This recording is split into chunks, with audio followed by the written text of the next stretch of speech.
શું તમે import એક્સપોર્ટનો business શરૂ કરવા માંગો છો? શું તમે ઇમિટેશન જ્વેલરી સાથે સંકળાયેલો બિઝનેસ કરવા માંગો છો? શું તમે ફોટોગ્રાફી કે વિડીયોગ્રાફી શીખવા માંગો છો, અને એ પણ સાવ જ નજીવા દરે? ગુજરાત સરકાર આ માટે વિશેષ તાલીમ આપે છે.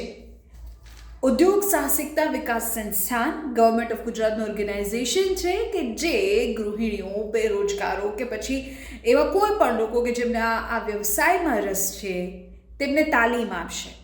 15 દિવસની તાલીમમાં તમને ધંધો કેવી રીતે કરવો, વ્યવસાય કેવી રીતે કરવો, તેનું માર્કેટિંગ મેનેજમેન્ટ કેવી રીતે કરવું, તેના માટેની તક કેવી રીતે ઉપલબ્ધ કરવી, તેનો વિસ્તાર કેવી રીતે કરવો, આ બધું જ શીખવાડશે.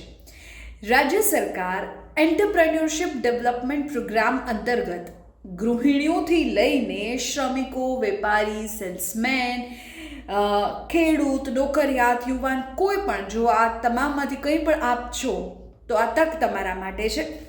15 દિવસની તાલીમ આપશે રાજ્ય સરકાર, જેમાં સૌથી પહેલાં પ્લાસ્ટિક વેસ્ટ રિસાયકલિંગને લઈને તાલીમ કેન્દ્ર શરૂ કરવામાં આવશે, જે 16 ફેબ્રુઆરીથી 15 દિવસ સુધી ચાલશે.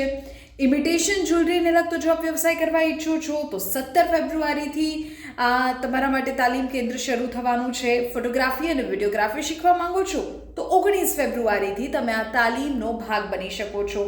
અને ઇમ્પોર્ટ એક્સપોર્ટ જો કરવાનો તમારો વિચાર છે, તેને લઈને જો કંઈ શીખવું છે તો તમે 10 માર્ચથી આ તાલીમ કેન્દ્રમાં જોડાઈ શકો છો.